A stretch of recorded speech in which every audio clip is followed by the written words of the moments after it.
Hello and welcome to the High Ground. Today we are talking Clone Wars seasons 1 and 2. Since we got the Bad Batch coming up, I'm excited, so I'm going to start hitting the seasons. Last time I tried to talk about Clone Wars, I talked about all of it. It was way too much. It was like a 3.5 hour, and we continued talking for an hour afterwards, so try not to do that. But yes, Clone Wars season 1 and 2 right here on the High Ground podcast.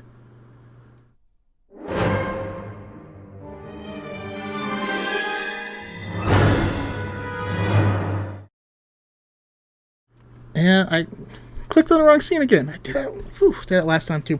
Anyways, hello. Thank you guys for joining me here on the High Ground podcast. I'm excited. I have 3 brand new guests. And yeah, I'm excited to talk Clone Wars. Let's start by going around first, and I will introduce. I'll have you guys introduce yourselves, and let us know who you are, where we can find you, and why do you love Star Wars? I know it's more generic of a question, but I gotta ask. Let's actually add a caveat. Where would you live in Star Wars?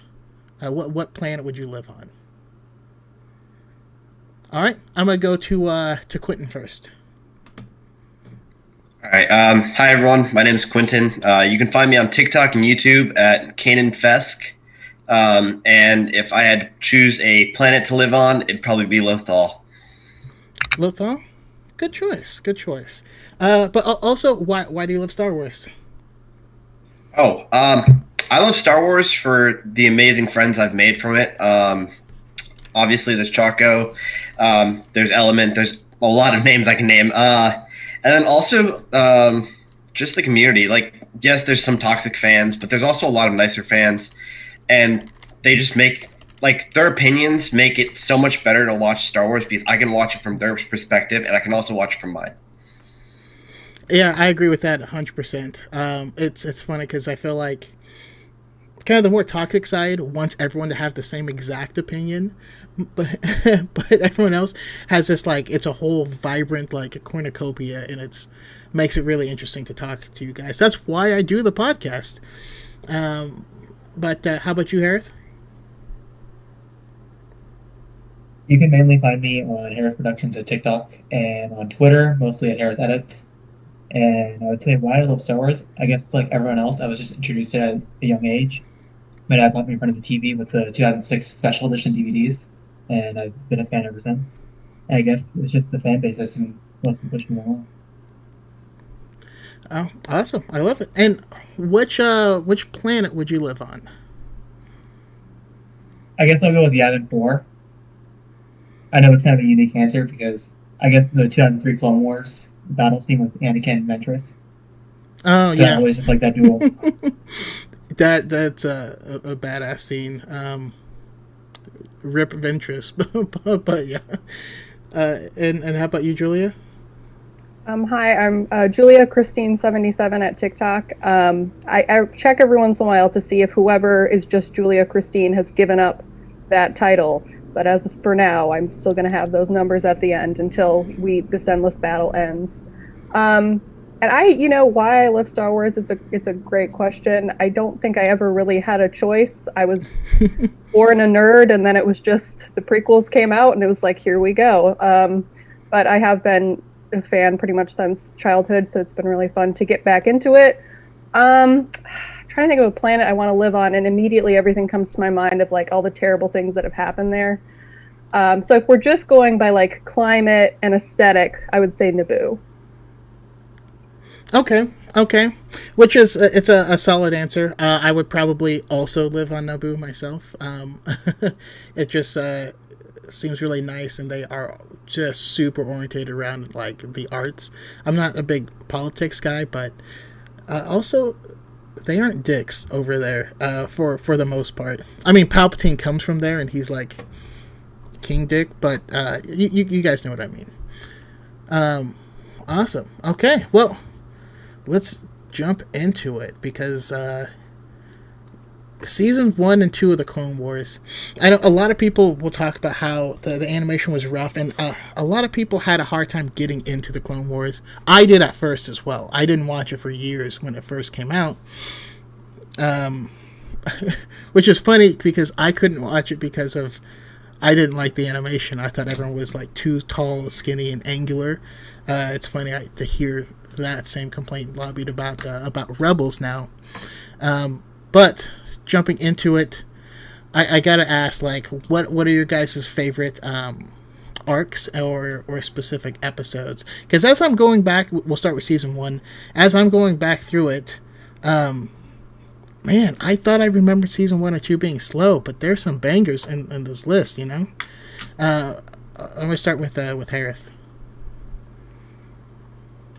Yeah, I'm gonna be a little bit different with my season 1 rankings. I'm gonna not go with the core like arcs. So my favorites are Rookies, The Hidden Enemy, Hostage Crisis, Dooku Captured, and Lair of Grievous.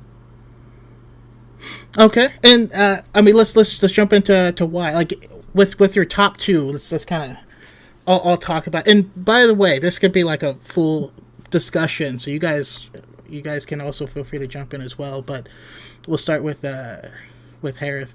Like, if you were talking about your top 2 favorite, what is it that you see and why? Well, like Rookies was the first ever episode that like sold me on the clones, like personality and like differences. Because if you watch the prequels back, you don't really get that with the clones. They're just kind of like the ultimate common fodder in those films.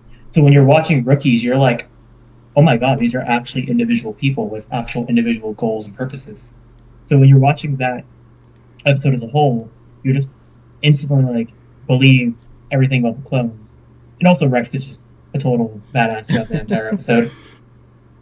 And then for The Hidden Enemy, same purposes. I really like how they explore the idea that all the clones don't really see eye to eye, that they are willing to fight for another cause because they really fall out of the order with the Republic.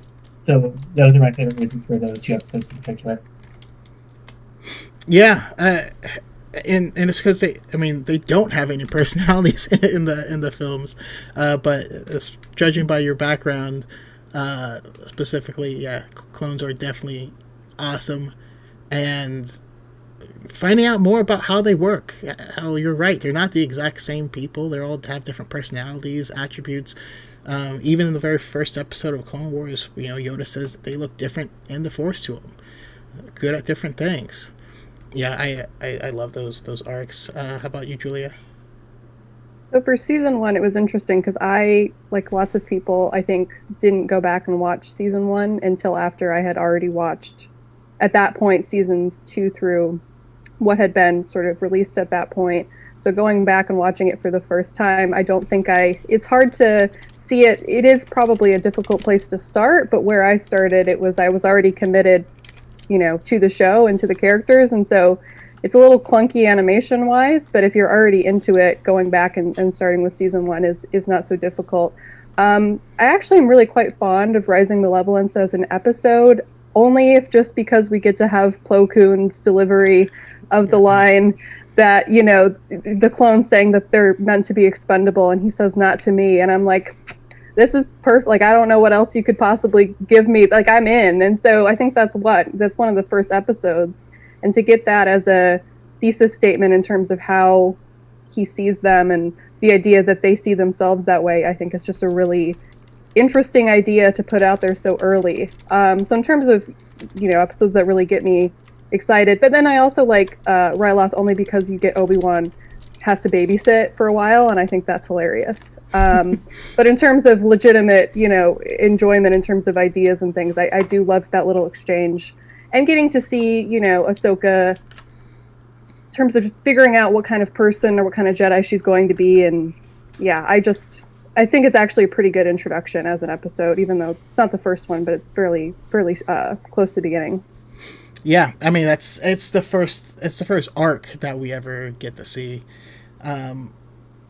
And with Rise of Malevolence, we get the sense of how it also frames how badass Anakin is, and like, yeah, when they're trying to like go up against it, and Anakin can make it, but they're like, not everyone else. You're the only one that can do this stuff, man. Like, you gotta throw us a bone here. Yeah, I do love that stuff. And what about you, Quentin?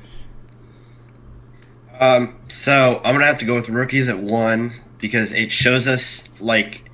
So this is something that I thought the prequels didn't do a great job of, and I know this is a later question, but probably because just we don't see much of like the emotions of the clones in the prequels. As for Clone Wars, we actually get like whole character arcs from each one. So obviously, rookies is going to take number 1 for me there because we get to see the true emotions, as Hereth said, and you get to like see how they might not all agree, but even though they look the same, there's more inside, as Yoda once said in the first episode, actually. And to my second, arc, I'm gonna have to take the first 3 episodes.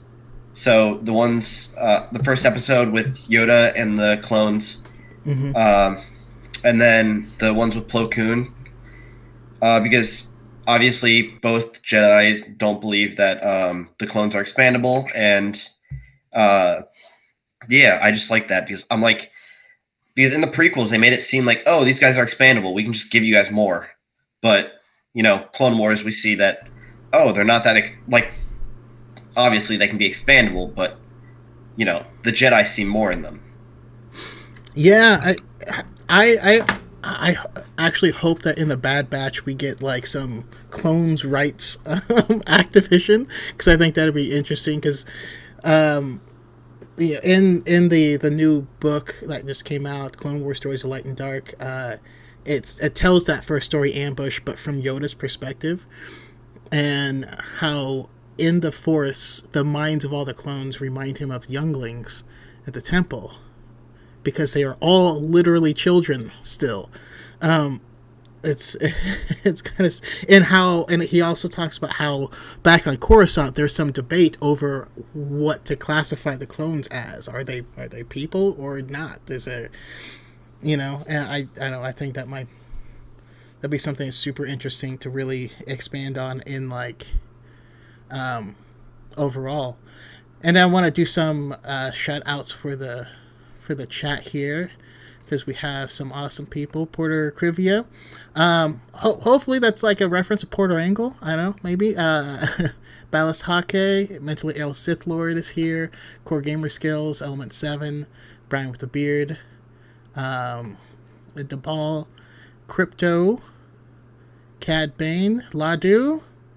Man, we got a good crowd out here. Quivs, Ace Astra.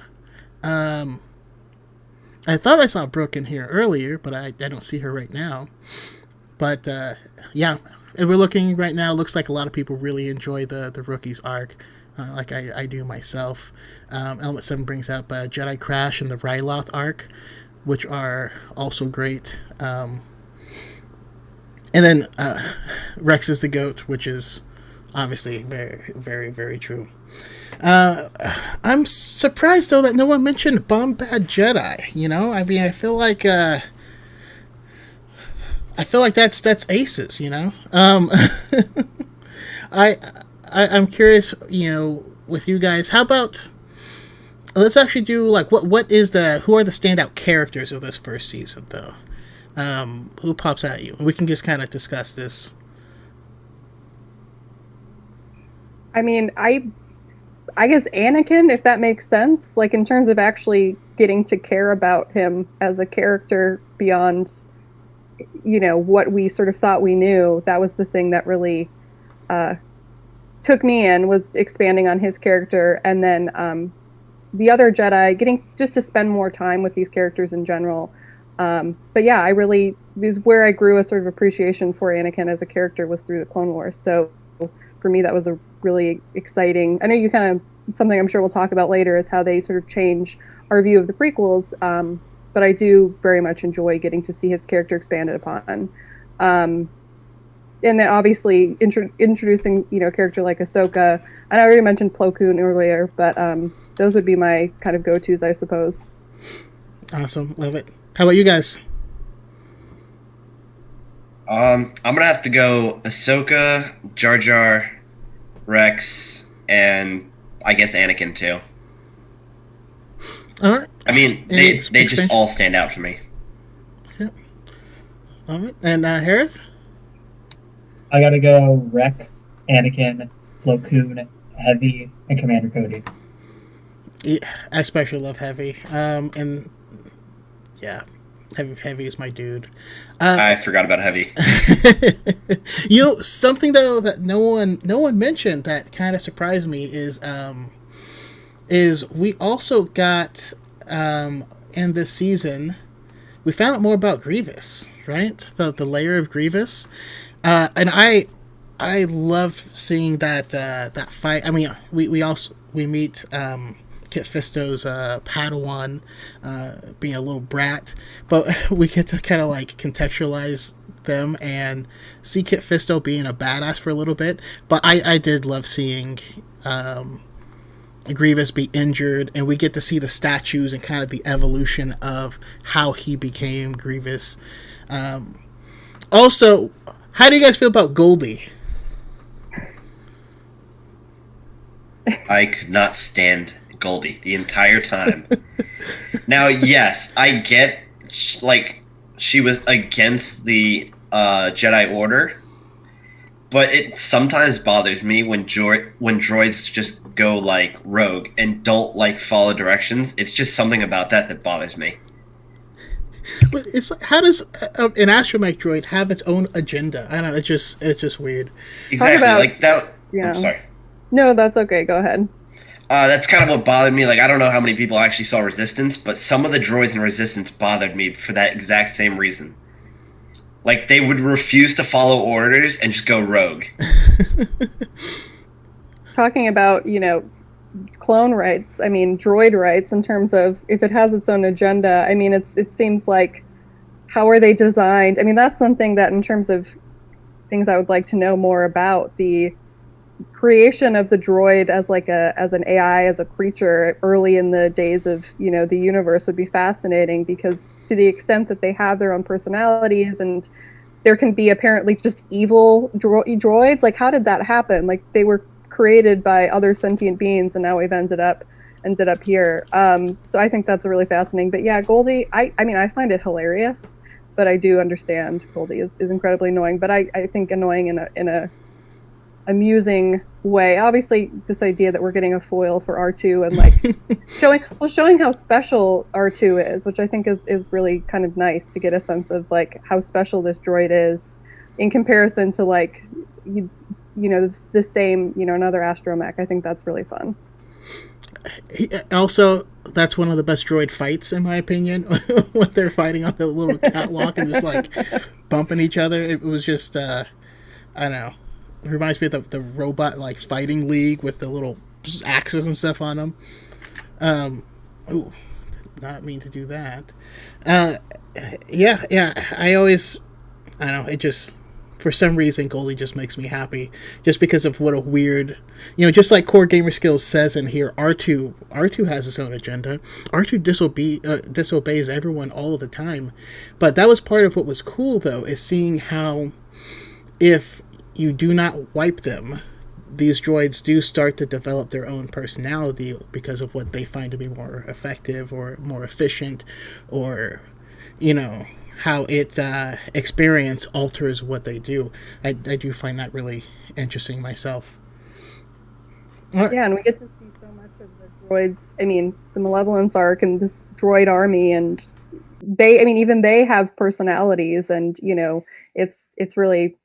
It's interesting to me that with that and the clones, they don't shy away from sort of diving into those issues, even though like this is a show for children and it's our first season, and are the clones people? And you're like, okay, like I guess we're doing this right now, which is great. I think it's really, yeah. And the fight on the catwalk, to me, it's like that's just a child with their toys being like, wouldn't it be fun if, and then like playing, kind of seeing what that would look like.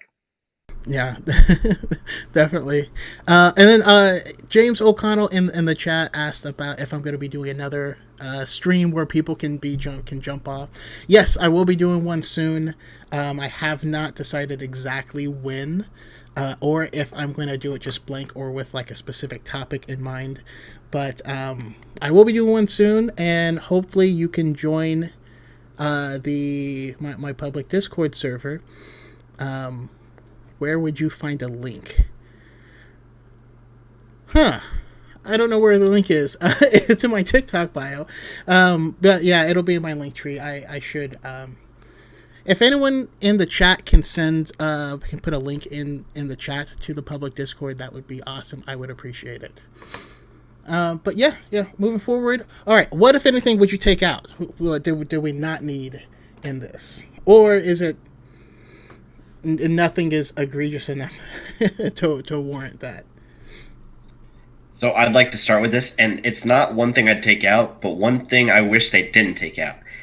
Now I will add what I wish they did take out, but one thing I wish they didn't take out was the emotions from the droids. Season 1 and 2 had the best emotions from droids. I saw droids talking and droids making jokes. That was the best thing I've ever seen. But one thing I did wish they got rid of, probably, I would have just fixed the animations, but obviously, it was a while ago, so I don't expect that from. Yeah. Yeah, it could definitely use some cleanup. I agree. But also, you're right, too. I think the droids talking may have been too much for some people, but I really like the concept of it's problematic to have them all controlled by one control ship that can be shut down and everything powers down, so they all have their own programming so they can make decisions independent of that, and you can use both. What about you, Hereth? If I was given the editor's scissors, I would most likely cut out that droid arc. I'm sorry. Goldie needs to go. He needs to go. And then I would say the episode where the virus spreads, the blue shadow virus. That was such a weird episode. Because they do it better in season 2. They're like, oh, here's a blue shadow virus. We're going to pick the characters that we all know that aren't going to die because they're in Revenge of the Sith. So it's so you're just watching this going, oh, okay, so they're clearly going to get out of the situation. And Anakin's freaking out. You're just like, Anakin, it's going to be fine. It is true. I will say, Dr. Nuvo Bendy, was it Nuvo Bendy? Vendi? Nuvo Vendi, I believe, is the first character in Star Wars with glasses. I think he was the first. Is? I'm just saying, I don't know, I feel like you guys can get corrective surgery in Star Wars, but yeah, that raises more questions than I don't know that I'm ready to understand what that means. Yeah. I feel like in the creation room they were like, he's a scientist, which means he's nerdy, which means we'll give him glasses, right? That's how you know. Jocko, Brian with the beard said Element deserves a raise, and I agree. Element does deserve a raise, but he's already better and more successful at this than I am. So I don't know how, but I do appreciate everything he does. Pep is the GOAT. Also got Star Wars Lawyer in here jumping in, and also my buddy Isaac Church, who's actually just rewatching this Clone Wars right now. Maybe I'll grab him on here for season 3 to get his thoughts. But what about you, Julia? What are you taking out? What's getting the axe? I don't know in terms of cutting things, although I don't know if anybody wants to discuss the order thing. I guess I would be more interested in reorganizing in general, in terms of how it starts and sort of which episodes they chose to start the series with, and then versus chronologically. And I just think that's a really interesting. I just want to know. You guys might know why. They sort of decided to release them and to, organize them the way they did, because I know so many people who watch it chronologically. And if you're looking at the list and going through it in order, you're just eventually it starts to make sense. But so that would be my thing I would do, is sort of sit down and reorganize them into more reasonable timelines, I suppose, as opposed to cutting anything outright. If I had to choose to really change something. So Yeah, I'd be curious if anybody actually does know kind of why they decided to do it that way. Whether it was because it's animation and it is more episodic as opposed to something like The Mandalorian. But yeah, I find that very curious. Yeah, no, I agree. Because, I mean, as you guys know, like, once you hit, like, season 3, it starts going in chronological order. I don't know why they jumped around like this, but I don't know. Maybe they really, really wanted it to be more anthology, and so they broke it up, hoping we wouldn't notice. um, I don't know. And then before we move over to season 2, I also have to say one of my absolute favorite moments is when we get the context of how powerful Ventress is, at least here in the beginning, when Yoda just clowns her. He's like, "Oh, you're powerful in the Force." Turns out her lightsabers pulls him, but not that powerful. Like, yeah, nice try. I don't know, that just plays in my head all the time. Plus, we got the introduction of Cad Bane at the very end. Yeah. Cad Bane is a Fallout New Vegas character that somehow wandered into Star Wars, and I love that for him. And I was gonna say about the Ventress thing. Is that technically the first time we ever seen someone use a Force hold? Because I was like, wait a minute, this is the first time canonly we've seen someone like hold somebody with the Force. Because I was thinking back to Force Awakens with the blaster scene. I'm like, Yoda held her with the Force, like Kylo Ren. I mean, yeah. I mean, I think this was more like when Kylo Ren and Rey kind of did that to each other in Rise of Skywalker. Rather than like the freeze mechanic type thing, but yeah, it's such a cool moment. Also, that planet in the first episode, some of the design choices just blow my mind for the show. How they even give history to these things that are never going to be explained. That first planet, like, all those are big coral reefs, meaning that this was a huge aquatic planet at one point in history, and all of the water has evaporated and dried up, leaving this very unique landscape. I think just having touches like that is just really fascinating, and I don't know, I really enjoy it myself. I like how Brian with a Beard does point out that Dr. Nuvo Vindi probably wears glasses because it's a style choice. He's just a hipster or something like that. Like, he was a barista before getting his degree, and he's just still rocking it. I don't know. We'll see. Would that be the equivalent? I'm thinking of like what the equivalent would be. I wonder when the last time someone would need corrective lenses would be in the Star Wars universe, and like how long of a time period that is, and then like what the version for us would be style wise. Like, would it be like a monocle, or is it like a like Renaissance neck ruff? Like, I'm thinking, what if we started bringing back like ancient fashions? I think that would be fun to imagine. It's like a 1,000-year-old fashion choice that's being brought back. Everybody's wearing glasses now, even though no one's needed them in forever. Yeah, it'd be like if I showed up wearing one of the powdered wigs. Yeah. Like, I think. Exactly. Although I might do. Hey. You guys know Mace O Windu or Mace R Windu? Pirate fashion is back in style, So I feel like that's probably roughly equivalent. I don't know. Like how Yoda has a resting troll face. I like it. All right. How about all right, let's jump into season 2. So essentially the same question. I gotta ask. This time I will start with Julia. What episodes or arcs jump out at you? I guess I'm not sure. No. You're gonna have to hold me back. The Mandalore plot, getting to go to Mandalore, obviously meeting Duchess Satine, seeing the relationship with Obi-Wan. That whole thing is like the reason I am on TikTok. So I absolutely love the design of the planet of Mandalore. Speaking of design, they're like square bush tree things that they have, and like it's such a, especially because at that point, what did we know canonically about Mandalore and sort of who the Mandalorians were, and introducing us into this story where we have a pacifist leader of this planet and this whole system, and Absolutely fascinating. And Obi-Wan and Satine are like my ultimate Star Wars pairing. So I could give you two, but I really honestly that's what I'm here to discuss. So absolutely. And I don't even remember if there was a second part to that question.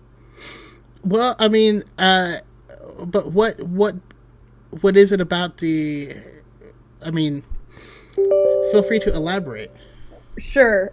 So I think, I mean, I could talk about this forever, but I think there's so much that Anakin needs from Obi-Wan in terms of understanding, and people always talk about how he should have gone to Obi-Wan instead of Yoda in Revenge of the Sith in terms of finding someone to confide in, and there's a huge mistake there. And there's this sense of regret in knowing, because you see Anakin in Voyage of Temptation wanting so badly to connect to Obi-Wan over this, because he's like, wait, like, you have been in this situation where you had someone that you loved, and Obi-Wan shuts it down, and they don't make that connection, and I just can't help but thinking of what would happen if they did. So there's that angle. And then obviously just seeing Obi-Wan have someone that he would have left the Jedi Order for, it's just like mind-blowing. It's just in season 2 of this animated show, and it just can change your entire understanding of the whole series, and I think that's really fantastic, especially since all of his love interests, obviously from Legends, were never canon, and so bringing one in and really making her an interesting character in her own right and having an interesting plot with what's happening on Mandalorian with the Death Watch. Again, I could talk about this forever, so I'll just leave it there. All right, no, that's fair. But his love interest, Siritachi, is canon now. Well, the name Siritachi is canon, but I'm curious because doesn't she die in his arms as well in Legends? She does. Everyone dies in his. Everyone does. If you're gonna die, it should be in somebody's Obi-Wan's arms. Obi-Wan specifically. Right. No, I do love that arc as well, because, you know, as Isaac Church here in the in our chat says, Mandalore was made cool by the Clone Wars. There was some stuff that had been popping up in Legends for a long time. We know that they said Boba Fett was a Mandalorian, and his name was Jaster Muriel, and all this stuff. And then George Lucas retconned the crap out of all of that with the prequels. So they made new stories where Jaster Muriel was like a mentor to Jango and changed a bunch of stuff. But getting to go to Mandalore and kind of see how things work is really what made it cool. But it really contextualized Obi-Wan, like you said, to understand that Anakin is not the only person to go through this type of stuff. Like, the movies would let you believe that he is the only person to ever, like, have a relationship and all these things. But that's not true, and the Jedi weren't necessarily celibate, and, like, you know, this stuff does happen. Also, you have to give it up to the scene where, I mean, I made a TikTok about it like a month ago, but when the guy is like, which one of you is going to, like, become a murderer, and then a lightsaber busts through his chest, and Anakin's like, what? He was gonna blow up the ship. And they're like, oh, Anakin. Yeah, I just love that moment. And is that one of the first times we get the, like, egregious Imperial March music cue anytime Anakin does anything mildly, like, questionable? Any time they're like, here you go. I think it's because they do play that then, and eventually it becomes kind of funny how often they do it. But they needed to break the tension as well, so there was something there to do it. But yeah, that's one of my favorite scenes in the whole series. I mean, in all fairness, Anakin could have chopped the guy's arm off. He didn't have to, like, murder him. But that's a whole different topic. How about you, Quentin? First off, I think murder was very appropriate. But if you're gonna murder, now's the time. That's the best way to do it. No, but my favorite were probably the Mandalore arc, and I guess, yeah, that bombing, the one where they were on the ship, and they didn't know who the person gone rogue was. Like, I don't remember what the arc was called, but we were just talking about it. Yeah. But yeah, those were probably my two favorite arcs as well. When he has the electric spider in the glass thing, and it's like, the electric spiders did it for me. I was like, bam. Number one, Mandalore can come number 2. I love it. And then, so I mean, any specific reasons behind it, or just gonna leave it at that? I'm just gonna leave it at that. I mean, Julia did a lot of the talking for the Mandalore one, and that's kind of the same reasons for myself. But yeah, I don't have much else to add to it. Okay, yeah, no worries at all. And another one that jumps out at me is the lightsaber lost. I know it's just a random episode that you could think is filler, but Tara Sanube just being this old detective dude, I don't know. He just did it for me. But what about you, Hereth? I feel like I'm just beating a dead horse at this point because I was going to say Mandalore, and I'll even take it one step further. So when I recommend people when they watch the Clone Wars, I usually give them like an order list because I find it weird sending them through the normal season order. I usually start them with those 2 episodes because it kind of just gives you a good groundwork for everything that the Clone Wars is giving you. It gives you a little everything. So I usually give episode 12 and episode 13, season 2, or the first 2 episodes I just give people. I'm like, go watch these. Then you'll go back and the rest of the series. Then I would say after that, I would go Second Battle of Geonosis, the Holocron Heist arc, The Deserter. I thought that was such a good one-off episode. Cat and Mouse, and then I think that's the order there. You did mention Lightsaber Lost. That's really underrated episode. Yeah. Oh man, I always forget about the Second Battle of Geonosis because for one thing, I don't like zombies. I don't like the concept of it. I don't like the worms. Like that arc makes me uncomfortable for a few reasons. But not just that. The whole part where the Padawans get buried, and then Luminara's like, "All right, we gotta go. They're dead." And Anakin's like, "They're not dead. They just got buried a second ago." And she's like, "Yeah, but we gotta go. So, we'll get new ones." And you're like, "Oh my god!" It when you find out what happens to Luminara and Rebels, it makes it not hurt as much. That's all I'm saying. But we do get the brain worms, and brain worms are just such a useful thing to understand in terms of like having a metaphor by which to describe being overtaken by something. Brain worms are the right thing to use that. So I'm glad that we all have a basis of understanding. So when we say brain worms, it's like, oh yeah, that's the level of obsessed that I am. It's like it crawled in. And you also get that really hilarious moment where Obi-Wan and Anakin are like, do you think it's going to go in through the ear or through the nose? And then, and there's little moments like that are just very, of their personality. And I love stuff like that. Yeah, I was going to say as well, sorry to cut you off. But it kind of like, if you think about it, it does prepare Ahsoka for Order 66 because the whole Legion of, like, that ship gets taken over by the brain worms. So she kind of gets like mentally prepared for a scenario if the clones turn against her. Yeah, I was about to say the same exact thing. Yeah, it basically prepared her for it. And I'm also gonna add on to it, like, I personally feel like the brainworms was the creepiest thing in the world. And Ahsoka had 2 options. She could save everybody, which is what she did, or she could just take the whole ship down and kill everyone with her. Like, I personally thought she was gonna kill everyone at one point. But like it built onto her character so much more by saving everyone, and I just love that. I mean, the problem solving. Oh, go ahead. The problem solving of like, yes, our 14-year-old soldier general, that has to solve these problems because it's her responsibility. And with the I don't know what the freezing, the stuff that she uses to like stop Barriss and trying to be clever in order to solve your problems, in really thinking them through. And it just makes you think of like, oh my gosh, I don't know that a 14-year-old should really be in this position. And yet it's just going to get worse for her. And she's just going to have more and more situations where she's in these positions. And it kind of, definitely prepares her, even if what it's preparing her for is like more tragedy. Yeah, there's a teenage girl in a tube top who is fighting this war and fighting zombies. Yeah, Yeah. No, but when you were talking about Obi-Wan and Anakin, like asking, like, okay, is it going to go into the ear?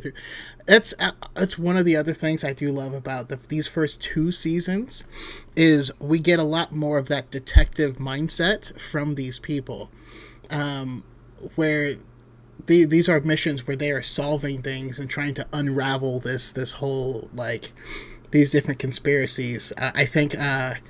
A lot of times it's easy to think of them as superheroes just running into action stuff, mostly because that's Anakin's MO.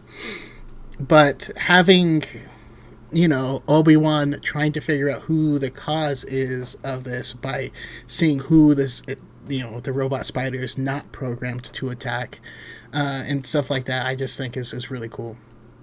I mean, there's really nothing better than Obi-Wan with like a assassin droid on a cake plate, dramatically entering a room, being like revealing like this beautiful cake. I just it's amazing. It's exactly what he would do. It's just perfectly describes the way he would handle that situation. I mean, I could spend hours just talking about Voyage of Temptation. I think it's a perfectly plotted, arced episode, because you have the droids, assassin droids, and then you have Obi-Wan and Satine, and then you have them sort of coming together at the end plot-wise, and it's amazing. But you get to see so much personality. And then, of course, if I didn't mention Martini Glass Anakin, what would I be doing on this podcast? Because in that episode, he is having the time of his life with his martini glass, just like watching them bicker, and that itself has become a meme. I just gotta love Martini Glass Anakin. Yeah, watching, like, for the first time, Obi-Wan is in this position. Like, he's always, like, he lives in this awkward place, just laughing, like, how's your girlfriend over there? And you're like, what are you? I will say we also get to meet Rush Clovis. You guys all love Clovis, right? He's such a nice guy, genuine sweetheart. Look, the inclusion of Rush Clovis makes me seriously question Padme in terms of, like, like Anakin, I guess you fell in love. It's fine. He's got some questionable traits. There's some red flags. But now we've got Rush Clovis, and I'm just like, Padme, I need to know what's happening. Like, can we just have a like, are you okay? Like, it seems like there might be some bad habits here we need to break. Yeah, Red Flag City. For me personally, though, I gotta go with how we started. I mean, I think we started off this season super strong with the holocron heist. Yes. Cad Bane is a beast. Like, before the episode has even started, he's already defeated a Jedi. You know what I mean? They've already defeated a Jedi. He runs. By the way, I hate when Seth Green voices anything, because he doesn't disguise he doesn't do a voice. He's just Seth Green, with a robot modulator on it. That part irritates me. But how successful Cad Bane is at what he does. He has already defeated a Jedi. He breaks in. He's able to steal the holocron, and he's one step ahead of the Jedi this entire time. And then he's able to continue with his plan. He finds a Jedi that can unlock it, takes that person hostage. He goes up against Ahsoka, Anakin, Obi-Wan, Mace Windu, comes out on top of all of them. He wins. He's successful. And he's not even trying. I don't know. Cad Bane is just is the best. And I know this is sorry. Go ahead. I said I know this is primarily a season 2 discussion, but we got to talk about in season 1, or I think it's in season 2, episode 1, when Cad Bane just grabs Ahsoka and gets her and threatens to shoot her out of the vacuum of space, and you get a teeny little Vader scene where Anakin's just going through all the droids and starts ripping them apart, looking for Ahsoka. I know nobody talks about that, because everyone's when they talk about Anakin's dark moments, they talk about Battle of Geonosis, they talk about Voyage of Temptation. Those are the key Vader moments, but nobody talks about season 2, episode 1, when Anakin starts ripping apart droids just looking for Ahsoka. He sacrificed the entire Jedi Order's future just to save Ahsoka. Yeah, yeah, you get to really see those that attachment and how yes, it can be it can be a good thing, but it can also make him do some questionable stuff. I just love knowing what Anakin has just gone through in terms of like attachment and loss and suffering, and then it's like, you know what he needs now? A young Padawan to care for, and it's like, oh my god, like no, like this is the worst possible thing for him at this moment. It's just, it's I mean, it's perfect in terms of what the story needs, but yeah, it's because there's no way he's not going to become attached to her in a way that's beyond what they would expect of like a master apprentice relationship. He cares for people very deeply, so whoops. Yeah. And one other thing I did want to bring up too is Cut. We meet the clone Cut, who is the deserter on Seleucami, and who has his family, and he's doing all this stuff, and like I feel like that episode was such a huge growth point for Rex, because I don't think Rex ever considered like what friends are, what family is, and all stuff outside of being a clone, being in the military. I think this is the first time he really like, I don't know, that part hit him. Do you guys have any thoughts on that arc?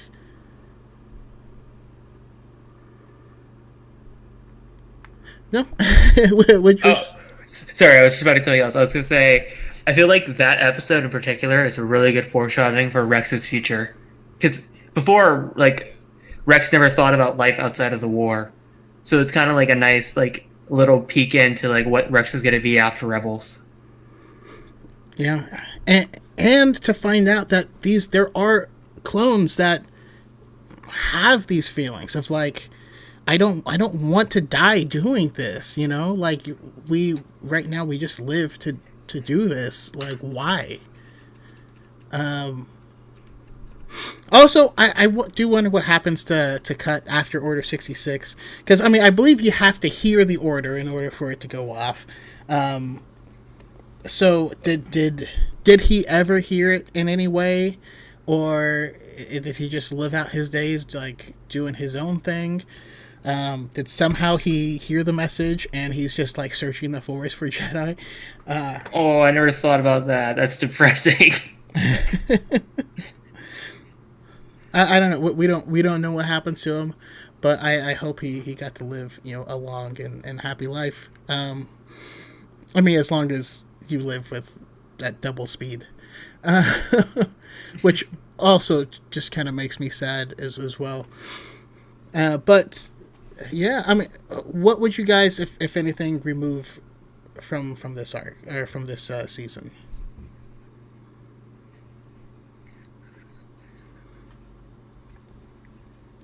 I guess I'll go. Mainly, I don't know what it is with the concept. I just don't like changelings. They're just weird in Star Wars. It's like, I never find that they're executed well. Like, they add a little bit of tension for the episode. You're like, oh, there's a changeling. Who's it going to be? And then it's just, after that, you're just like, oh, okay.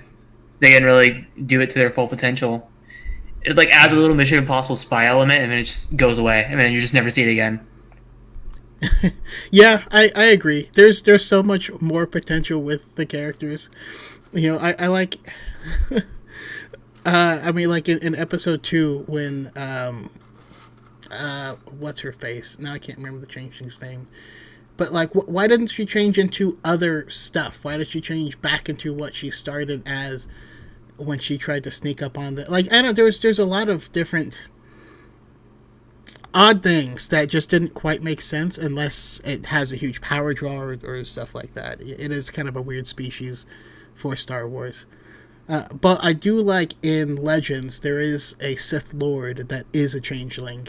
Ooh. And in their holocron, they always appear in different forms as Darth Bane is like researching them. It's really cool. How about you, Julia? I really love season 2. I don't know that there's anything I would remove. I mean, I would like to get Obi-Wan and Satine out of the friend zone that they put them in after Voyage of Temptation. I would like to remove the how hard they walk that back afterwards.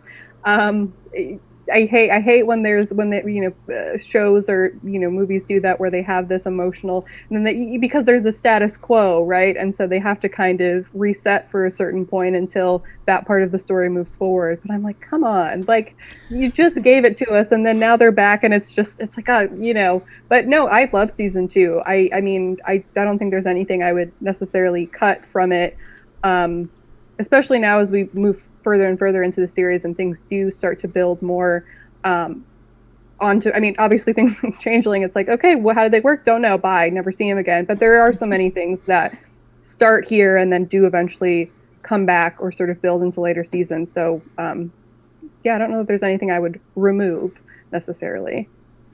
Yeah, no, I get what you're saying. If they had, well, like Isaac says, if they had kept up the sexual tension there, so it was like, but then I don't think that the kids watching at home would be able to handle it. Exactly. I don't think it's probably right for their the target audience. Although now that we're doing these live action Disney Plus shows, we can come back around to it. But yeah, it makes sense. It makes sense for how shows like this work. But it's because it comes right after. It's the next episode chronologically. It's like, what happened now that we're off the ship? But I suppose it does make sense for Obi-Wan as well, that he would be, trying to remove himself from the situation emotionally. Yeah. I am CEO of Obi Team. Well, thank you. I appreciate the promotion. I hope it comes with a raise.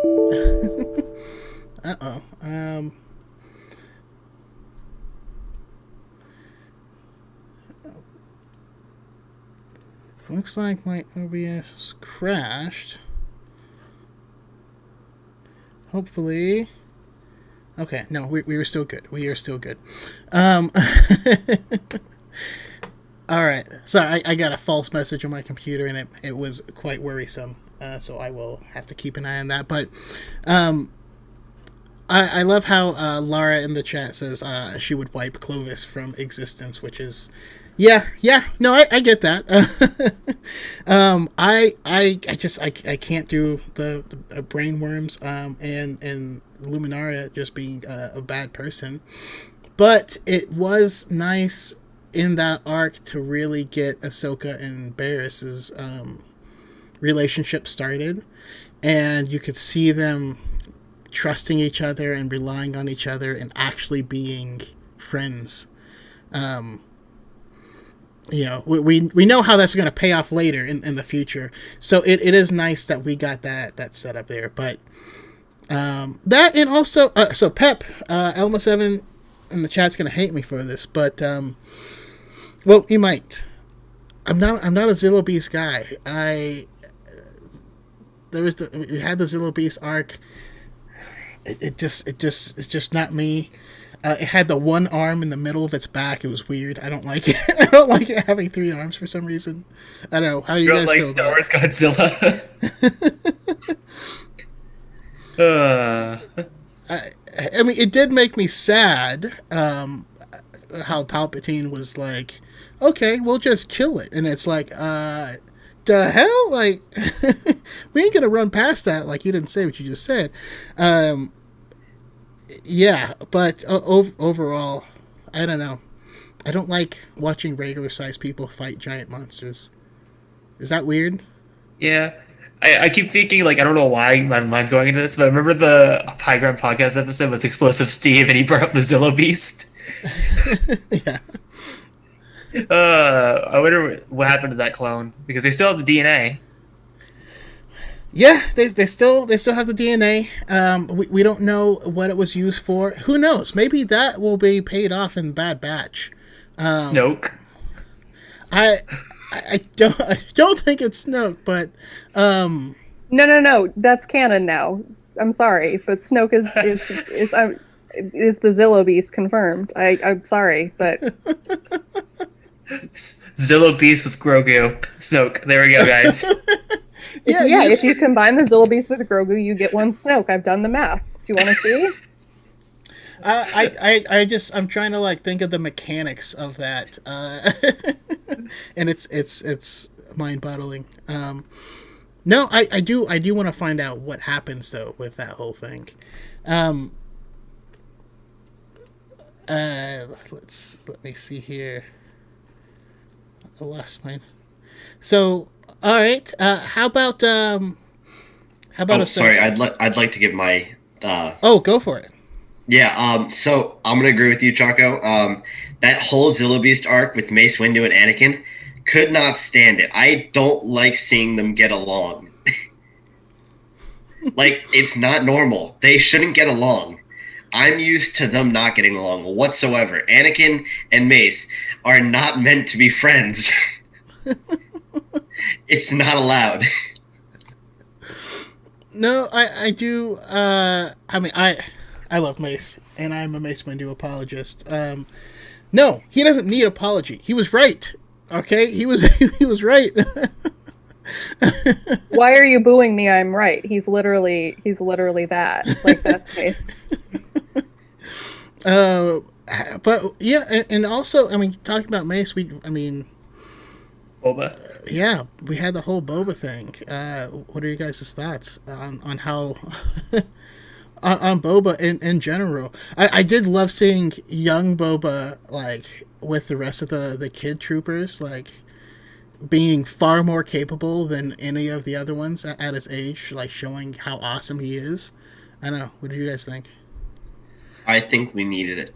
I mean, this is obviously not season 1 and 2, but I felt like we needed a teen Boba, like a later teen Boba. Like, I know we got like probably like 14-year-old Boba. We need a later teen Boba. Like, what is Boba doing after he leaves jail? Like, obviously that wouldn't fit in season 1 and 2, but you know, they could have given us a whole arc with younger Boba before The Mandalorian and before the original trilogy. And Yeah. I think that we are going to get that in the Bad Batch. That is one of my hard predictions, that we're going to get a lot more Boba. In part because we were supposed to get more Boba in the Clone Wars, that we got to see a little bit of that in Dark Disciple. And considering we're getting Book of Boba Fett coming up, and Dave Filoni is doing both, I'm sure, and Fennec Shand is in it. I'm sure that we're going to get some more connective tissue and kind of see how he's getting to where he is. I know. I'm sorry. So you want to spill the boba tea? The Boba tea. Okay, I will leave now. Goodbye. That's okay. I said in the live earlier, someone asked if I was a blood or a crop. They meant to say blood or a crip. And of course, I said I'm a crop because I'm known to be very corny at times. Oh. Yikes. Yeah. It's. I was gonna add, not like to complain about the Clone Wars, but it's so weird, like that Daniel Logan only voices 3 of the kid clones. The other 2 are voiced by D. Bradley Baker, and it stands out so bad. It's like it sounds like a 30-year-old man trying to imitate a kid's voice. They should have just got Daniel Logan to do all of them. I mean, yeah, D. Bradley Baker he has incredible range, but I guess it's not that much. He plays a pretty convincing hamster, though. I'm just saying, if you guys play Overwatch, yeah, he does hamster dialogue in it, and it's wonderful. Mentioning Boba, because I kind of like what I brought up earlier in terms of this idea that we're building stuff that we'll get later. That's another great example of that. Although I do have to say, Baby Boba's hair is terrible. It's so bad. It's just really, it's not a good look. It's like a weird 90s George Clooney thing, and I really don't like it, and it really throws me off every time I try to watch his episodes. But I love it. He looks like JTT. it's very 90s, right? Like Jonathan Taylor Thomas. Exactly. For those of you who don't 90s. recall. All I think too is the Attack of the Clones and like him like coming to the door. Yep. Yeah.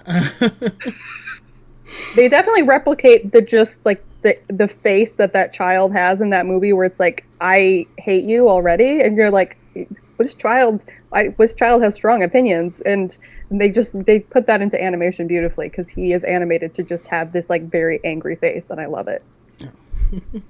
So, question: was that his father's helmet, or did he just find an identical one to put a bomb in? Ooh, that's a debate question. Because didn't in the manual they say it was my father's armor? Yeah.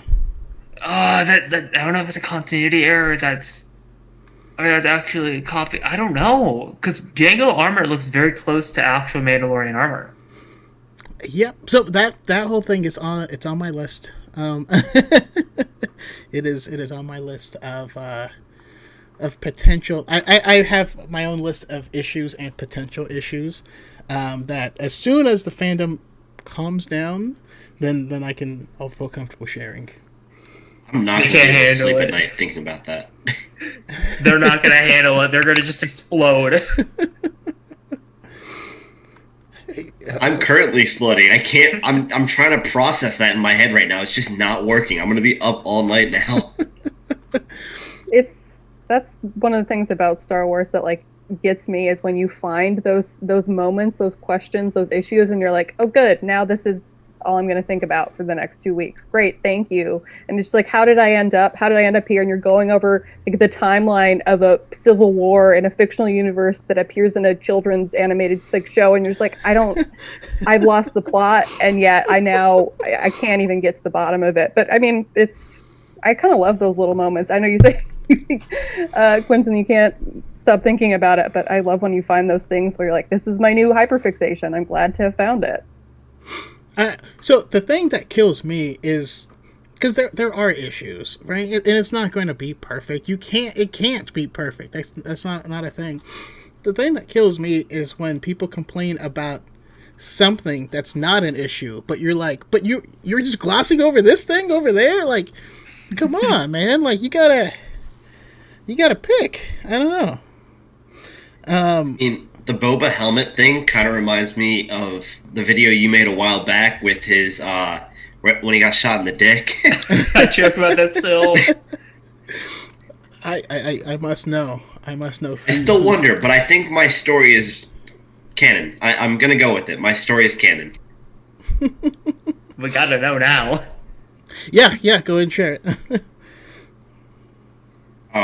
So the story was Boba went to a bar and hooked up with Twi'lek, who ended up being Cad Bane's girlfriend, and what happened was Cad Bane shot him in the dick.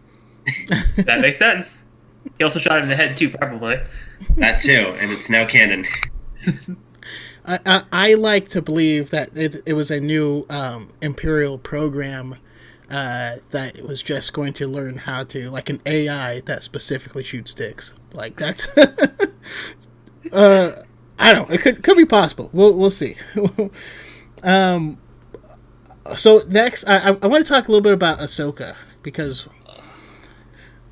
when Ahsoka came out, she was the most hated character in Star Wars. Well over Jar Jar Binks, who was the previous, I guess, mayor of Star Wars hate. Now, right now, she's one of the most beloved. I'm curious, why does she get so much hate when this came out, and what is it like to look back on it now? And I'm just curious what your guys' thoughts on it. I'll go to Hereth first. For this issue, I'm actually kind of really prepared. So when you asked me this, I was like, I know exactly what I'm doing. So I went on the Wayback Machine and went to the Force.net. And I was like, I am going to 2008, and I want to see like what everyone's opinions are. And I'm trying to pull it up. I have a couple screenshots, and I'm uploading in the chat. Download. Wait, share. Well, now I'm excited. I didn't know that there was a presentation. Will there be a test? What chat are we looking at? I'm putting it in the chat right now. So that's a great. Wait, which chat though? That's the problem. The Zoom chat. Here it is. It's literally the same complaints as Rey. Like, it's almost exact word for word. It's kind of crazy. I know it's not my turn to speak yet, but I was gonna say it reminds me so much of the Rey argument. Oh, Rey's a Mary Sue. Reminds me too much of it, but there's the evidence. Yeah, it was all the same. it really do be repeating itself. But yeah, I mean, what did your analysis tell you, Hereth? Oh, yeah, sorry. There was an entire, like, thread of people, and one of my favorite comments was, because there was one person defending Clone Wars because they just liked it, and he goes, oh boo-hoo, a 35-year-old man doesn't have a character created for them. I was like, give this man everything. He was, like, the only person on that thread defending Clone Wars. Everyone else was just bashing it. Yeah, which is really weird to look back on now, and like, you know, there's Dave Filoni talks about how he reached out to Ashley Eckstein and was like, just wait, just stick with it, because now she's getting the hate, and I think we're lucky that this was in an animated format, because if this was a live action character, she would have got roasted. You know, can you imagine?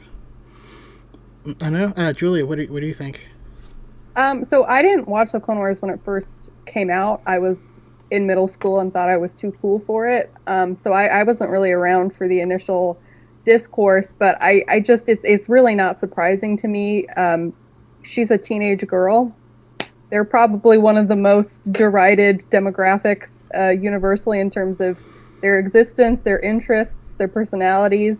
Our understanding of them culturally in terms of how the coming of age story might be different for a teenage girl as opposed to, you know, what we normally see with boys. So that's not shocking to me that was the way it was. And so I suppose I'm more curious in what has happened now that she's been accepted. Is it almost accepted, unfortunately, by a lot of people on the toxic side who use her as their woman shield to be like, oh no, I'm not sexist. I like Ahsoka, and it's like, how did she end up in this position? And I guess I don't know. Hereth, I hope you've done, you know, your research so we can find out. But it doesn't surprise me. So it's kind of curious. Is it just the passage of time, or, you know, did she? You know, she's not necessarily an ultra feminine character necessarily as she develops and sort of matures, but at the same time, you know, that's where my interest lies. I wasn't around for the start of it, but yeah, I mean, anything a teenage girl is or likes is, you know, the Beatles, they're stupid, and it's like, well, now they're your thing, and you think they're cool, so it's kind of a unfortunate phenomenon. Yeah, and to be honest, I mean, what you said about teenage girls being the most derided, I didn't realize that. I didn't know that at all. Like, it never crossed my mind until this year that I actually had heard people talk about it, and I thought about it, and oh my God, it's so right. Like, I remember being made fun of because so if you guys remember in the 90s when CDs first became a thing, you could do the stuff where you would get like you can get a bunch of CDs for like a really low price. So I got my first two CDs for like it was like a penny each, and I got Big Willie Style, Will Smith's, which is a classic, and I got In Sync. I think it was self-titled, the one with Tearing Up My Heart, which was a jam, but everyone hated on all of those bands, not because of the music, but it's because it was teenage girl music and stuff. And I don't know, it's just, and I realized all the stuff that we made fun of growing up was just anything that a girl would likely like. It's kind of fascinating to me. Your thoughts on Ahsoka, Quentin? So I'm going to bring up a comment that Jedi Master Kiadi Mundi brought up. Ezra season 1 Ezra and season 1 and 2 Ahsoka are very similar. They always want to get to battle. They always want to get straight to the action, and they're very, very annoying. Now, I don't find them annoying, but it took me a while to not find them annoying. But I know for the first time viewers, they probably found them the most annoying characters in the world, because I know I was showing a friend Clone Wars and Rebels, and they were like, "How do you like these characters?" I'm like, "Just get used to it. You'll love them." I find it to be like they just hate on the women characters if they're not. If they're doing too much, they're a bad women character. But in reality, they're not. They're really great characters. Like, if you look at it today, like, everyone loves Ahsoka, and everyone's hating on Rey for some reason. But in reality, if you think about it, everyone's gonna like Rey eventually. Like, I doubt she'll get her own TV show, but they'll probably like her eventually. Yeah, take some time. No, I fully agree with that. I witnessed the hate myself, and it also helped me realize that as a person, I've always just been out of touch with what the popular idea is, and so a lot of the stuff I didn't even notice because I enjoyed the character.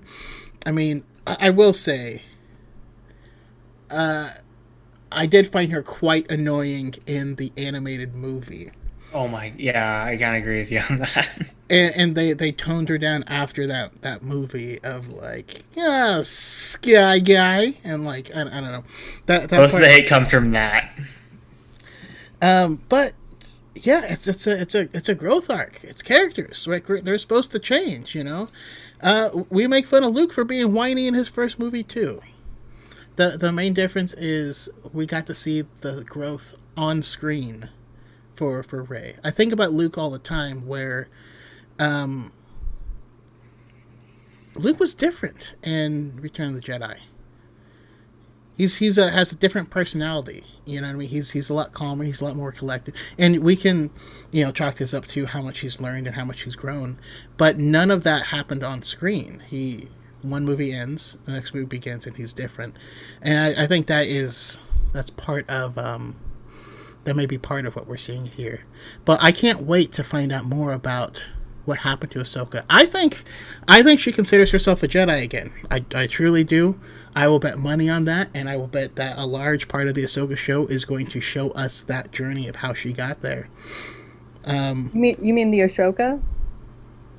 Oh my god! All the threads are like misspelling Ahsoka so horribly. I love it.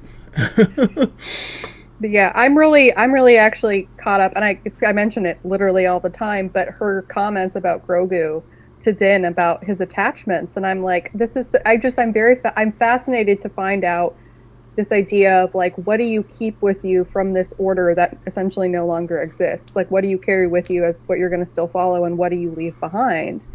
And it's clear, at least at that point in her life, she sees that as a danger. And obviously, like, why wouldn't she see that as a danger? But it's also, it's kind of sad, because it makes you wonder, like, is she able to really, at this point in her life, make connections with people and have friends and relationships, and it seems like maybe that's a no, and that's really heartbreaking.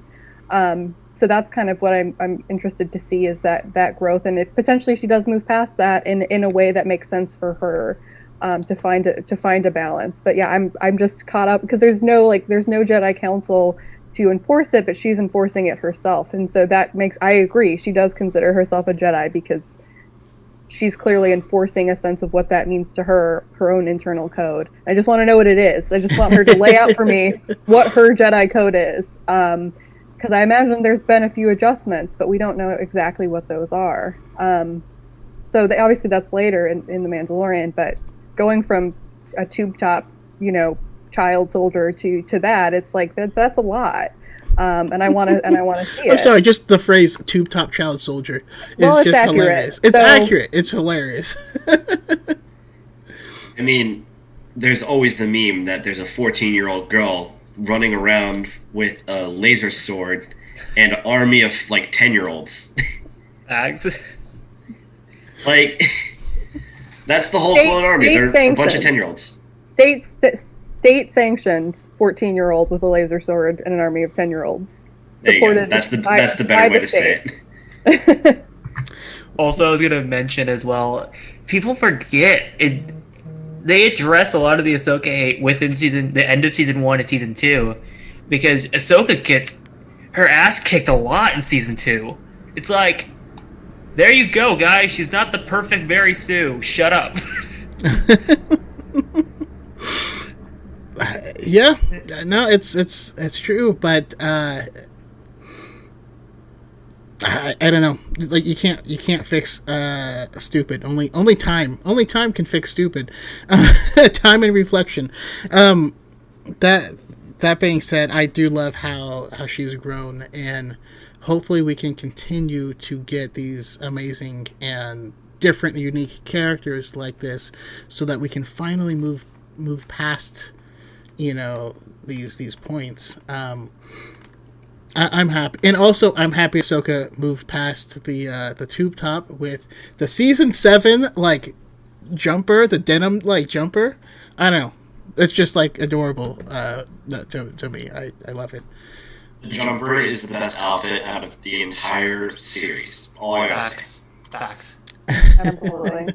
Very important that a Jedi get their fashion upgrade. I think that's a key part of their development. I think Rey looks amazing in Rise of Skywalker. I think the whole white, the get-up is perfect. So they have to have that. It sounds, to show fashion-wise, and then also, we're not talking about that, but the Gandalf the Grey, Gandalf the White stuff going on, that's just amazing. I love seeing sort of fashion-wise how she develops. But yeah, I want to be in the room when they're like, yes, the tube time. I'm like, why? Whose idea was this? And I need to explain it to me, make it make sense. But later in the Clone Wars, she fights Grievous and doesn't die instantly, so she's overpowered, right? Or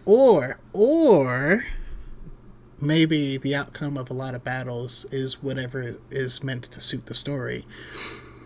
But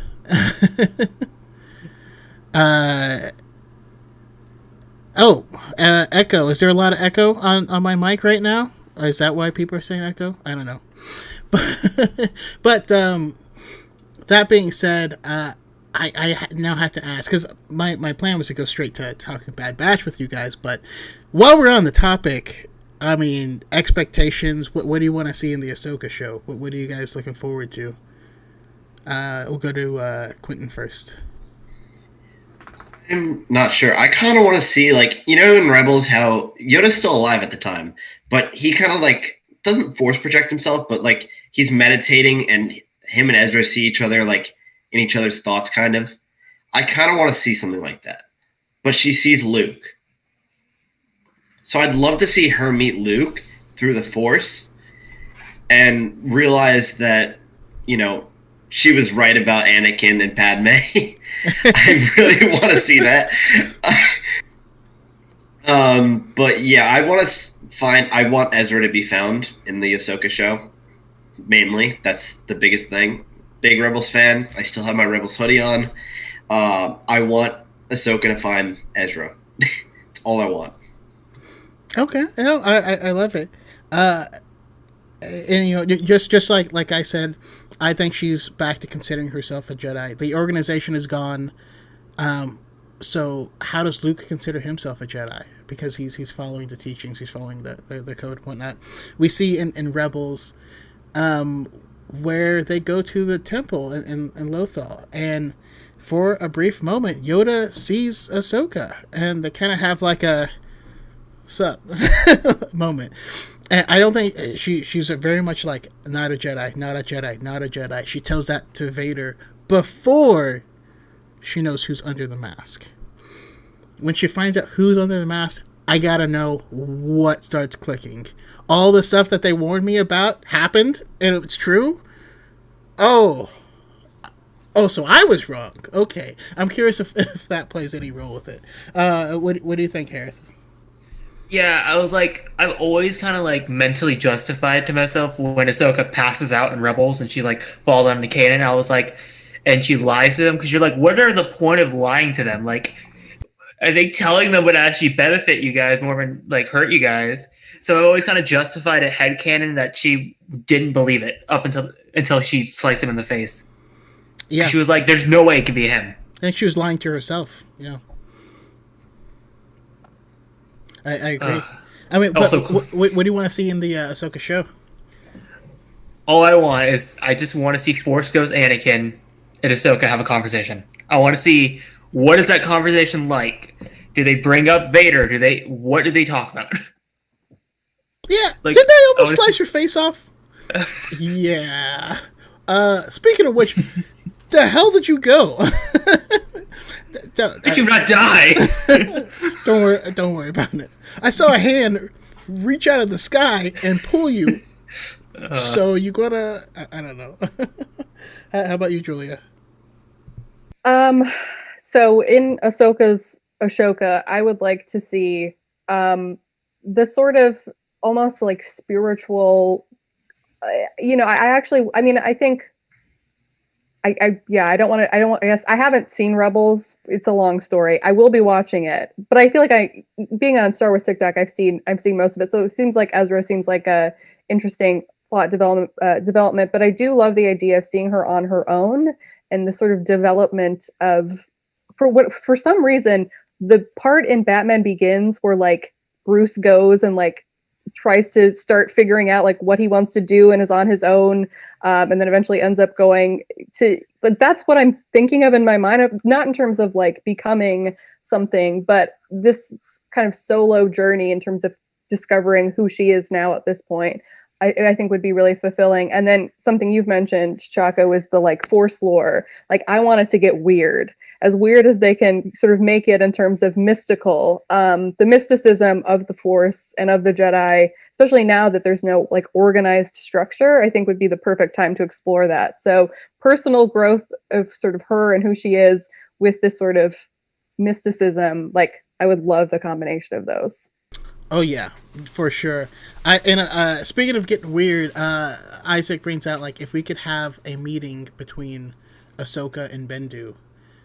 Ooh. I think that would be great. Now, see, I just replied back to Isaac about this, but the problem about that is we don't know what happens to Bendu after the rebels flee Adelon. Like, he just disappears after nearly being shot in the head by Thrawn. I was gonna say, didn't throw him in the face? Well, no, he disappeared. Bendu disappeared. He pulled a magic trick. He just vanished.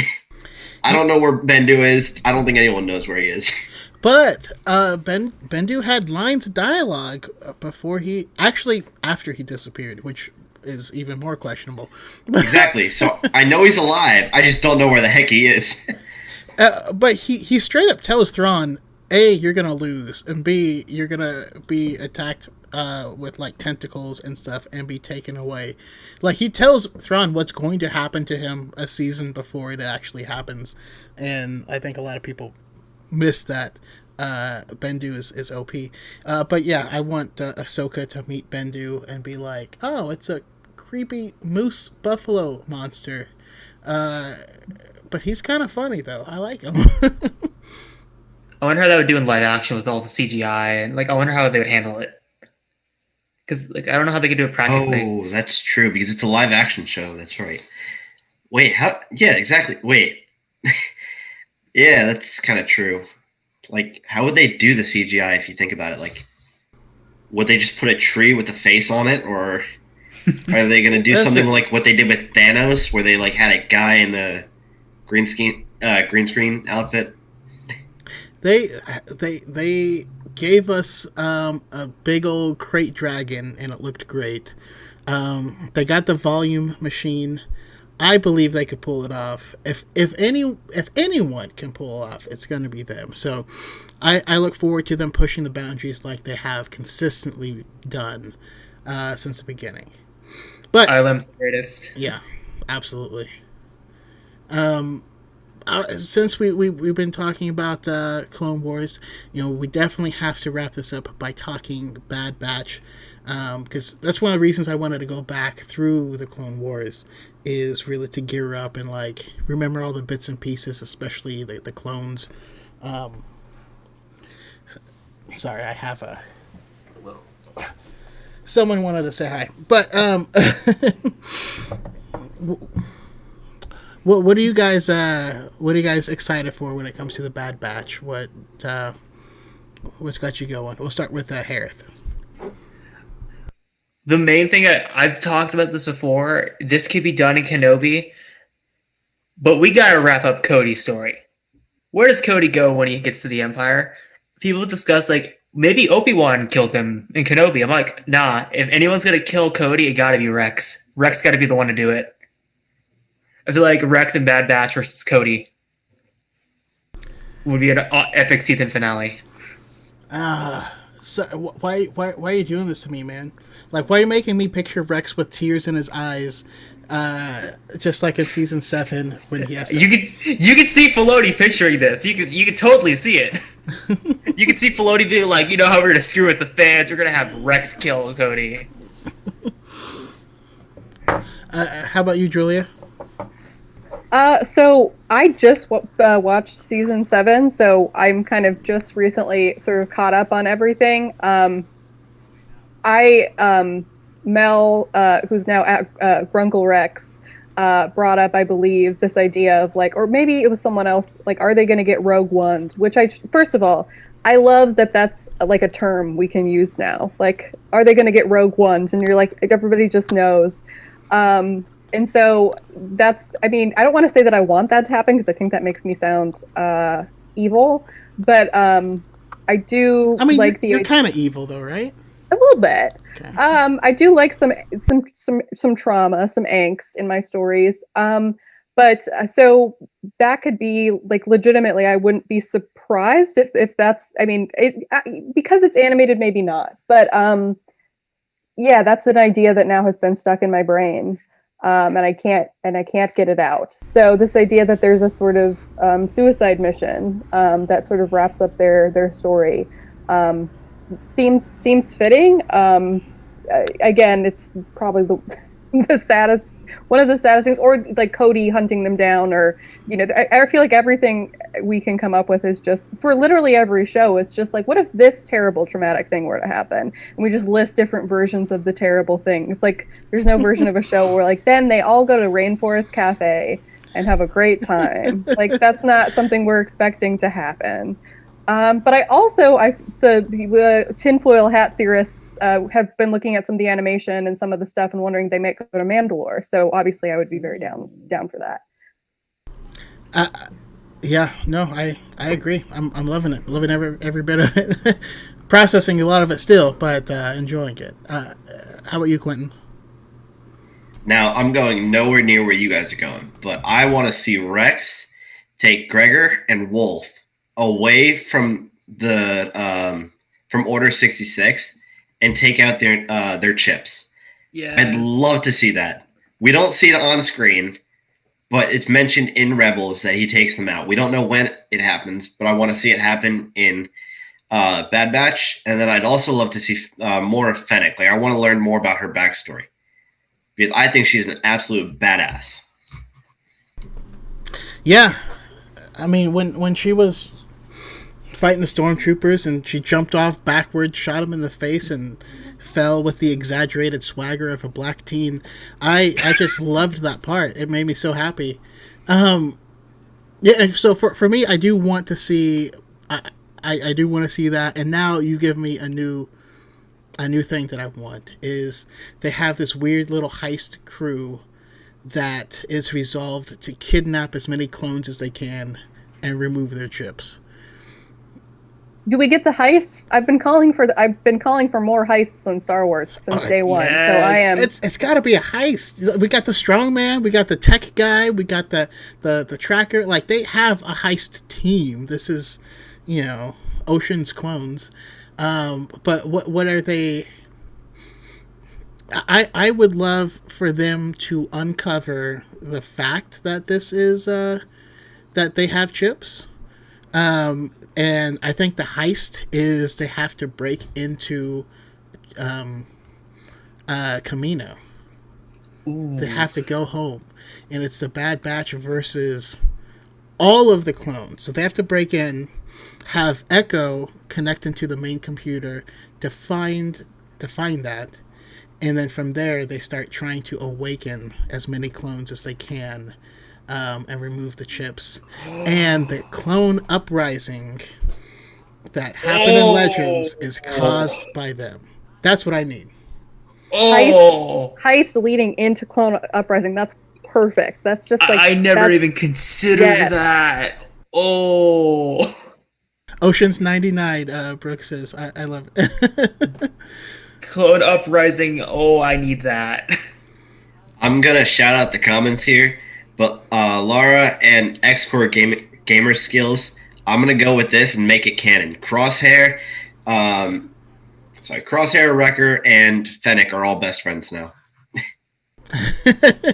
And Boba, don't forget Boba. And Boba. That's the other thing, is I think they are going to use the release dates of these to do some backwards, well, I mean, it's retcon, it's retroactive continuities, what retcon is short for. It's not always about making changes, sometimes it's about adding details that will affect things in existence, as well as future projects. They are absolutely going to use this to introduce some themes and things that are going to play out in Book of Boba Fett, and maybe some more projects. So I think we're going to get some more Boba. I hope we get the Boba versus Cad Bane moment that yes, that was shot. And I think that we are going to this is going to introduce a lot of the themes that are going to be picked up in the rest of this like mini Filoni-verse that we're going to be getting. Wait, do we know anything about Book of Boba? Like, is it going to go through his whole life, or is it just, like, after thing?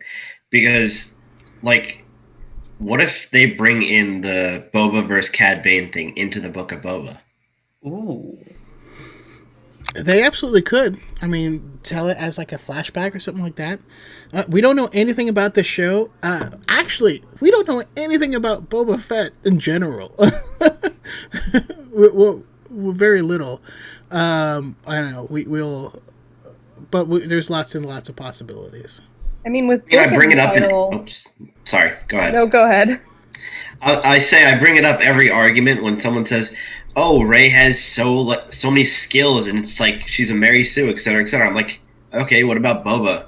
You guys say he has so much skill, but where do we see it? Like, you read it in the comics and the books, but we never see it on screen. Yeah, but he touches you shouldn't have to read outside chin material. Real cool. Exactly. He touches that lady's chin. Real cool. So. But Boba owns Bo-Katan, guys. Come on. I hate that argument so much. Boba got owned by Casca. That was a short-lived fight, if you guys recall. Boba did not have the upper hand. I love it. This is awesome conversation, guys. We're going to wrap it up, but in order to wrap it up, I would like to go around this final time and, A, let us know if you have any closing thoughts. B, where can we find you? And C, your thoughts on # release the George Lucas trilogy. Oh. We'll go to we'll go to Quentin first. So I have no closing thoughts, but you can find me on TikTok and YouTube at KananFesq. I can type it into the YouTube chat in a minute. And for the release, the George Lucas trilogy thing, please stop. It's not going to happen. Nothing was filmed. Nothing was written. It was only a mere thought in George Lucas's head. Like, I'm going to shout out J.K. Parker because he talked a lot about it on his page. It was only a thought, and a majority of it was already put in the sequel trilogy. And the prequel prequel fanboys, I don't know what to call them, the gatekeepers, they did not like it at all. What George Lucas put into what George Lucas's thoughts were put into the current sequel trilogy. So, yeah. Yeah. Hereth, your thoughts? To help, I'm gonna go to bring this back. I wanted to bring this up when we were talking about Plo Koon, but I couldn't fit it in there. So I was researching Plo Koon, and apparently when Dave Filoni was pitching the character to James Earl Taylor, he was telling him to do a Gandalf impression. And they were like, Ooh. "Go Gandalf," and so James Go Earl Taylor Gandalf or go home. he has like a great interview where he's talking about how like he was doing a Syrian Kel impression.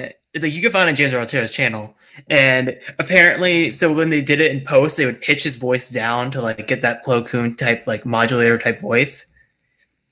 And James Earl Taylor, just being a mimic, started imitating that. So when they went back in later seasons to do it, it was even worse because they were like, "Dude, you just ruined their flow of how we did this."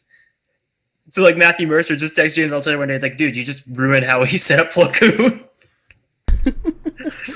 I love it, especially because I'm a Plo guy. I love Plo Koon so much. Ever since Jedi Power Battles, greatest game. Yeah. So to go with the whole George Lucas, oh my god, that was an entire what the hell moment. Like, oh my god, what is Star Wars Theory doing? Honestly, I've just given up on him. Yeah. It's just I just find that so like idiotic. He knows what he's doing and how much impact he has on the fandom, and he just chooses to do it over and over again. And then he goes, "I'm neutral. I don't know what you guys are talking about. I'm just a Star Wars fan. Nobody can hate me." And then he just goes back into his little chamber, and then once everyone criticizes him, he's like, "You guys are just toxic." It's like, how are we the toxic ones? You're the ones starting everything. God. I mean, I something I had to learn because I don't consider myself to be a large creator, but I do have some influence in the Star Wars community, and I have to be aware of what happens when I say things because I've had people attack others on my behalf, and while I didn't tell them to do it, and I could say I'm innocent, it's not okay, and by me not acting or not being aware of that can be problematic. So I think it's definitely an important thing to consider and remember. And where can we find you? Or you're not creating content right now, huh? No, you have your YouTube. Go ahead. No, I am still creating content. I'm just been busy with college lately, so I haven't really. It's crazy. I've been mostly posting some Snyder Cut stuff, and I was just kind of breaking out some of the criticisms on that. But mostly you can find me on TikTok, Hereth Productions. So it's just here, TH Productions. On Twitter, you can find me at Hereth Edits. I've been just mostly tweeting about the release of George Lucas stuff because that's just infuriates me right now. There's so much more I could talk about, but I'm just going to leave it at that. Release the Corky Kenobi cut, right? Yeah, totally. Julia, your thoughts? Where can we find you? And closing thoughts. And well, speaking of Corky Kenobi, if you want to join the Truthers, you can follow me on TikTok at JuliaChristine77. Things have taken a wild, unpredictable turn, and if you want to see my fan cast his head on Cal Kestis's Inquisitor version body and be confused and wonder what terrible things are happening, that's there for you. But final thoughts. I love Obatine with my whole heart. I'm so happy we got it in this version. In terms of things that need to be released, Filoni, he doesn't own it anymore. You can give us Corky. He's gone. There's nothing you can do about it. He can't say no anymore. And I think it's just it's okay. It's time. Okay, so beyond that, I would say the Lucas stuff is fascinating, and I think they should go touch some grass because there are so many things. I mean, I think we all, I love Star Wars and I love this community and I love being part of the fandom, but like, there's so many things we can give our energy and there's only so many things we can give our energy and attention to in our lifetime. And I think it's, figuring out what those are and what's important to you. And it makes me sad when something like that really takes hold of people because it's just a whirl of negativity and disappointment, and it's really brings the whole fandom down. But yeah, I guess those are my final thoughts. All right, beautiful. I love it.